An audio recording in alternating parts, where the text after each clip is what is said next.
Halo semuanya, kembali lagi di channel Karpet Masjid Linyaji. Bagi bangsa Persia, tidak ada yang bisa menyamai besarnya pengaruh Ottoman pada karpet mereka. Persia punya sejarah panjang karpet sejak zaman dinasti Sasanid sebelum munculnya peradaban Islam. Bukti produksi karpet Muslim Persia ditemukan pada abad ke-15 Masehi melalui ilustrasi dan lukisan miniatur. Pola pusat karpet berbentuk segi empat didominasi medali. Bagian pinggir merupakan pilihan beberapa variasi bentuk dan luas. Karpet juga menjadi hadiah berharga dan dijadikan cenderamata selama misi diplomatik ke Eropa. Selama pemerintahan Shah Abbas I, karpet Persia diekspor melalui jalur sutra. Karpet menjadi sumber utama pendapatan dan kemakmuran dinasti Safawi. Karpet juga diproduksi massal karena banyaknya pesanan dari Eropa. Pembuat karpet kemudian menjadi seniman profesional. Mereka menggambarkan pola sebelum mengaplikasikannya pada tenun. Sedangkan untuk Turki sendiri tak hanya tercatat sebagai salah satu negara yang populer dengan keindahan alam, wisata religi, dan kebudayaan yang kental. Turki juga dikenal karena kualitas karpet atau permadaninya. Sebagai barang rumah tangga, karpet Turki dibuat sejak pertengahan abad ke-13. Bagi masyarakat Turki, karpet adalah barang yang wajib dimiliki setiap rumah untuk menutupi lantai, bahkan pintu untuk menghangatkan dari cuaca dingin yang ekstrim. Nah, dalam video kali ini, kita akan membahas tentang perbedaan karpet Turki dan karpet Persia. Tapi sebelum lanjut, jangan lupa klik tombol like dan subscribe-nya ya sobat. Dan jangan lupa juga menekan tombol loncengnya agar kalian selalu dapat update video terbaru dari channel kami. Perbedaan karpet Turki dan Persia adalah bentuk simpul dan teknik. Pada karpet Turki sama dengan teknik simpul Giordias di Anatolia, yaitu benangnya dua kali dilingkarkan berdekatan. Pola diakhiri pada lingkaran yang berdekatan.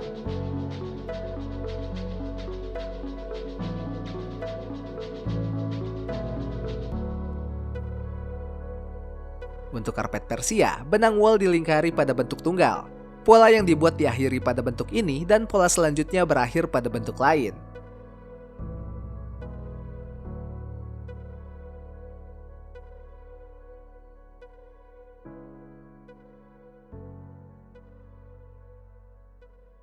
Dekorasi desain Turki kaya dengan pola tumbuhan dan menggunakan banyak pewarna. Sementara pada gaya Persia lebih berani menggunakan pola manusia dan hewan, sesuatu yang ditabuhkan oleh Turki.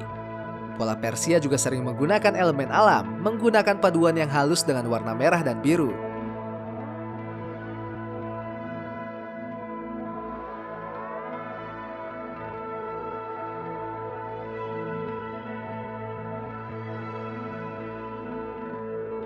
Kedatangan karpet ke Eropa awalnya akibat perang salib pada abad ke-13 dan 14 Masehi. Pasukan Eropa yang mengagumi keindahan karpet akhirnya memperkenalkan benda seni itu ke kampung halaman mereka. Sebelumnya, invasi pasukan Islam ke wilayah Eropa Timur juga telah membawa seni pembuatan karpet ini. Akhirnya, karpet menjadi semakin terkenal setelah dipopulerkan oleh Raja Prancis King Louis IX pada 1277.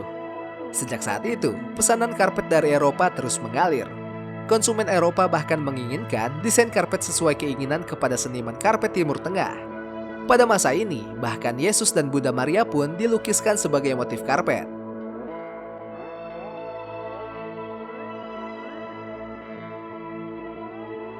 Pada abad ke-15, kepemilikan atas karpet Timur Tengah sudah menjadi simbol status sosial seseorang. Para bangsawan banyak yang dilukis dengan latar belakang karpet buatan Turki. Kebutuhan karpet di Eropa juga dilatari ketidakrapian penutup lantai sehingga menimbulkan goresan pada lantai. Manuskrip di Istana Lambeth di London yang berjudul The Duchess and Sayings of the Philosophers melukiskan Raja Edward keempat sedang duduk di ruangan yang penuh penutup lantai tidak rapi berwarna hijau terang. Penutup lantai itu kemudian diganti setiap hari atas perintah Kardinal Wolsey. Pada 1570, akhirnya industri penenunan karpet diperkenalkan di Inggris untuk menggantikan karpet Persia yang mahal.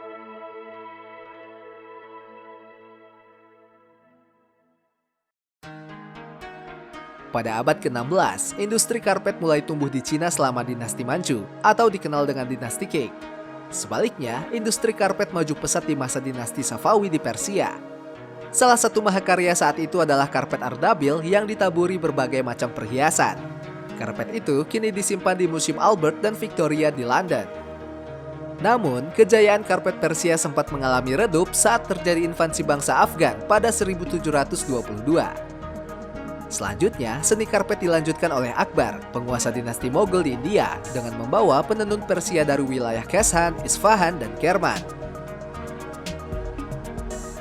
Itulah tadi informasi mengenai perbedaan antara karpet Turki dan karpet Persia.